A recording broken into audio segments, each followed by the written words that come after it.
নমস্কার বন্ধুরা, সম্পাস রান্নাঘরে আপনাদের সকলকে স্বাগত। আজ আবার একটা রেসিপি নিয়ে আপনাদের কাছে চলে এলাম।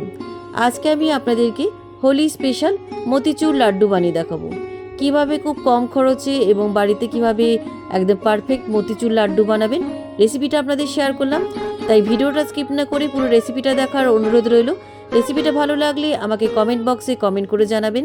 ভালো লাগলে লাইক বাটনটাও প্রেস করে দেবেন আর আপনাদের বন্ধুদের মধ্যে আমার ভিডিওটাকে শেয়ার করে দেবেন।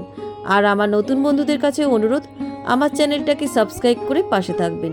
আর আমার চ্যানেলে নতুন নতুন রেসিপি দেখার জন্য পাশে থাকা ছোট্ট বেল আইকনটাও প্রেস করে দেবেন। চলুন আর কথা না বাড়ি, কীভাবে আজকে হোলি স্পেশাল মতিচুর লাড্ডু বানাবেন রেসিপিটা দেখে নেওয়া যাক। লাড্ডু তৈরি করার জন্য একটা মিক্সিং বোল নিলাম। এবার এই মিক্সিং বোলের উপরে একটা ছাঁকনি রাখলাম। এবার এই ছাঁকনির উপরে আমি 2 কাপ বেসন দিয়ে দিচ্ছি। বেসনটাকে খুব ভালো করে চেলে নিচ্ছি। বেসনটাকে এভাবে চেলে নিলে পরে যখন আমরা জল দিয়ে ব্যাটারটা তৈরি করব, কোনো লাম্পস থাকবে না। আপনারাও বেসনটাকে কিন্তু খুব ভালো করে চেলে নিয়ে তারপর আপনারা জল দিয়ে ব্যাটারটাকে তৈরি করে নেবেন। বেসনটা আমার খুব ভালো করে চালা হয়ে গেছে। দেখুন বেসনের মধ্যে কোনো আর গুটলি নেই। এবার যে কাপ মেপে আমি বেসন নিয়েছিলাম সেই কাপ মেপেই আমি অল্প অল্প জল দিয়ে ব্যাটারটাকে তৈরি করে নিচ্ছি। তবে একসাথে পুরো জল দেবেন না, অল্প অল্প জল দিয়ে ব্যাটারটাকে পাতলা করে নেবেন।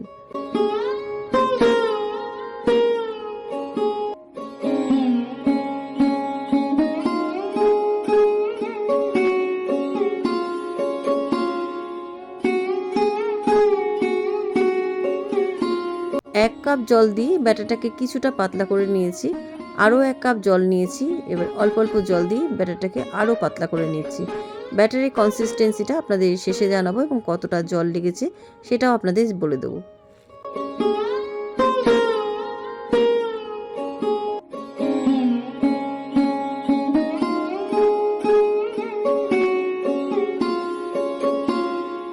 ব্যাটারটা আমার পাতলা করা হয়ে গেছে। ব্যাটারের কনসিস্টেন্সিটা এরকম রানিং হবে। ব্যাটারটা পাতলা করতে আমার প্রায় 1.5 কাপ জল লেগেছে। দেখুন 1/2 কাপ জল এখনও রয়েছে। এবার এই ব্যাটারের কনসিস্টেন্সিটা আপনাদের দেখিয়ে দিচ্ছি কীরকম হবে। একটা চামচ দিয়ে তুলে চামচের পেছনটা ঘুরিয়ে দেখে নেবেন, জাস্ট চামচের গায়ে লেগে থাকবে। একটা আঙুল ডুবিয়েও আপনারা দেখে নিতে পারেন। দেখুন এইভাবে আঙুল ডুবিয়ে একটু চেক করে দেখে নিতে পারেন। ব্যাটারটা আমার একদম পারফেক্ট হয়েছে। আপনারাও কিন্তু ব্যাটারটাকে এভাবে চেক করে দেখে নেবেন। এবার এই ব্যাটারটাকে আমি একটা পাইপিং ব্যাগের মধ্যে ভরে নিচ্ছি। এই পাইপিং ব্যাগগুলো কেক তৈরি করার সরঞ্জাম যেখানে পাওয়া যায় সেখানে পেয়ে যাবেন। আর যদি না পান তাহলে আপনারা এরকম নুনের প্যাকেট কিংবা দুধের প্যাকেটে ভরেও আপনারা বুন্দি বা বোঁদেগুলো বানিয়ে নিতে পারেন। তবে আপনারা প্যাকেটগুলোকে খুব ভালো করে ওয়াশ করে নেবেন। এবার এই ব্যাটারটাকে আমি পাইপিং ব্যাগের মধ্যে ভরে নিচ্ছি।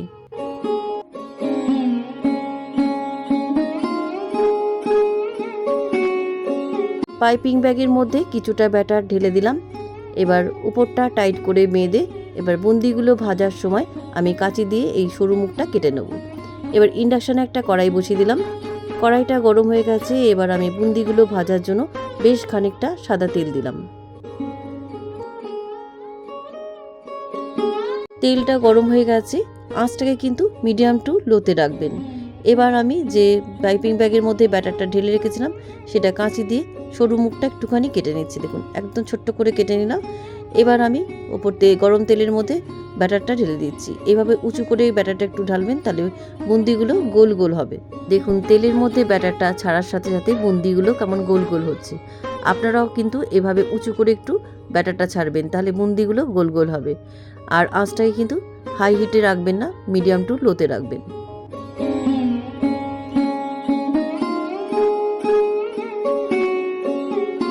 তেলের মধ্যে বুন্দিগুলো 1 মিনিট ভেজে নিয়েছি। বুন্দিগুলো হালকা কালারও চেঞ্জ হয়ে গেছে। এবার তেল ঝরিয়ে একটা পাত্রের মধ্যে বুন্দিগুলো তুলে রাখছি। তবে টিস্যু পেপারের উপর রাখার দরকার নেই, অল্প তেল থাকলে লাড্ডুগুলো ভালোই হবে।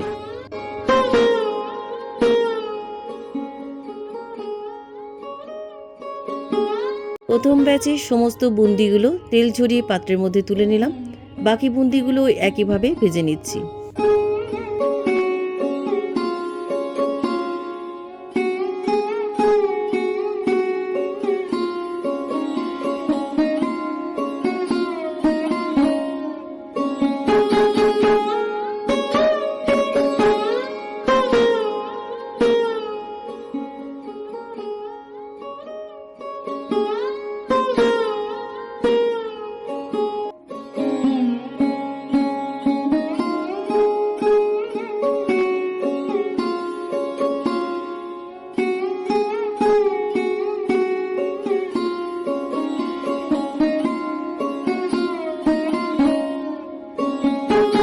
সমস্ত বুন্দিগুলো আমার ভাজা হয়ে গেছে।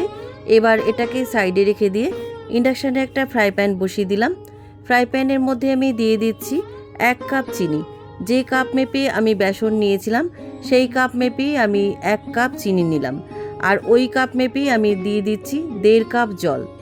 এবারে জলের মধ্যে চিনিটা ভালো করে মিশিয়ে একটা পাতলা সিরাপ তৈরি করে নিচ্ছি। খুব বেশি ঘন সিরাপ কিন্তু করবেন না, তাহলে কিন্তু লাড্ডুগুলো শক্ত হয়ে যাবে। জলের মধ্যে চিনিটা ভালোভাবে মিশে গেছে। দেখুন হালকা একটু চিটচিটে হয়েছে, দেখুন এইরকম চিটচিটে রস দরকার। এবার আমি এই চিনির রসের মধ্যে আমি দিয়ে দিচ্ছি সামান্য একটু ফুড কালার। আমি যেহেতু দোকানের মতো লাড্ডু বানাবো তাই আমি একটু সামান্য ফুড কালার দিলাম। এটা অপশনাল, আপনারা নাও দিতে পারেন। এর ফুড কালারটা রসের মধ্যে খুব ভালো করে মিশিয়ে দিলাম। ফুড কালারটা রসের মধ্যে ভালোভাবে মিশে গেছে। এবার আমি রসের মধ্যে ভাজা বুন্দিগুলো দিয়ে দিচ্ছি। সমস্ত ভাজা বুন্দিগুলো রসের মধ্যে দিয়ে দিলাম। এবার রসের মধ্যে বুন্দিগুলো ভালো করে মিশিয়ে দিচ্ছি যতক্ষণ না বুন্দিগুলো রসের মধ্যে নরম হয়ে যায়। বুন্দিগুলোর মধ্যে রসটা অনেকটাই টেনে নিয়েছে, তবে এখনও অনেকটা রস রয়েছে আর বুন্দিগুলো কিন্তু এখনও নরম হয়নি। এবার আমি এর মধ্যে দিয়ে দিচ্ছি 1/2 টিস্পুন এলাচ গুঁড়ো। এবার এলাচ গুঁড়োটা খুব ভালো করে বুন্দির মধ্যে মিশিয়ে দিচ্ছি। বুন্দিগুলোর মধ্যে রসটা পুরোপুরি টেনে নিয়েছে, দেখুন দেখেই বুঝতে পারছেন বুন্দিগুলো কতটা ফুলে গেছে। এবার আমি এর মধ্যে দিয়ে দিচ্ছি 4 মগজ। এবার 4 মগজটা খুব ভালো করে বুন্দির মধ্যে মিশিয়ে দিচ্ছি, তবে 4 মগজের পরিবর্তে আপনারা এখানে কাজু বাদাম কুচিও দিতে পারেন। খুব ভালো করে মিশিয়ে দিচ্ছি।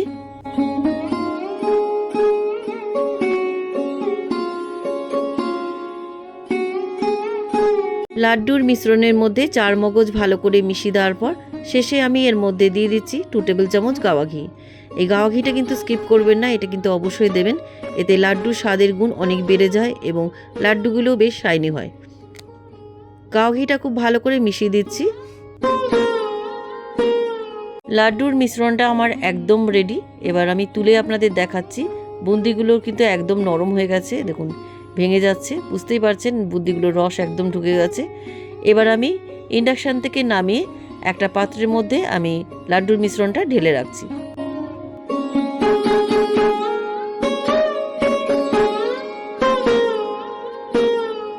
এবার এই লাড্ডুর মিশ্রণটা ঠান্ডা করে নিচ্ছি, তবে খুব বেশি ঠান্ডা করব না, অল্প গরম থাকতে থাকতেই লাড্ডুগুলো পাকিয়ে নেব। এই পর্যায়ে আপনারা এর মধ্যে গ্লুকোজ সিরাপ দিতে পারেন। দোকানে এটা অনেক দিন সংরক্ষণ করে রাখার জন্য দেওয়া হয়, তবে সবার কাছে অ্যাভেলেবেল নয় বলে আমি দিলাম না। তবে এই লাড্ডুগুলো আপনারা 10-15 দিন অনায়াসে রাখতে পারবেন। লাড্ডুর মিশ্রণটা অল্প ঠান্ডা হয়ে গেছে। এবার এখান থেকে অল্প লাড্ডুর মিশ্রণ নিয়ে গোল গোল লাড্ডু পাকিয়ে নিচ্ছি।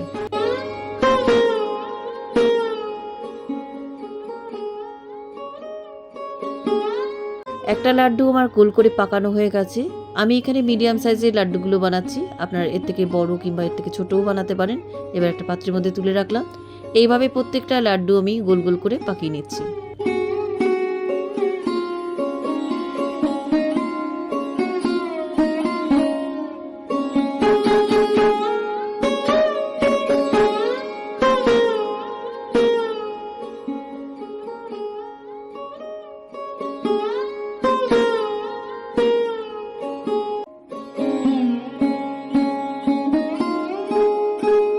সবকটা লাড্ডু আমার পাকানো হয়ে গেছে।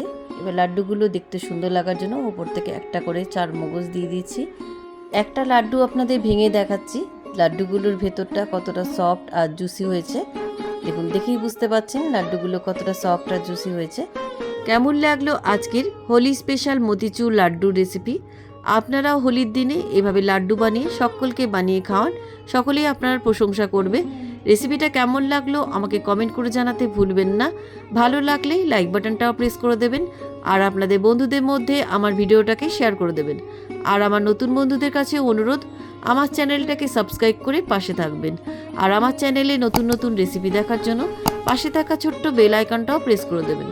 আজ তাহলে চলি, আবার একটা নতুন দিনে নতুন রেসিপি নিয়ে আপনাদের কাছে চলে আসব। সবাই ভালো থাকবেন, সুস্থ থাকবেন। ধন্যবাদ।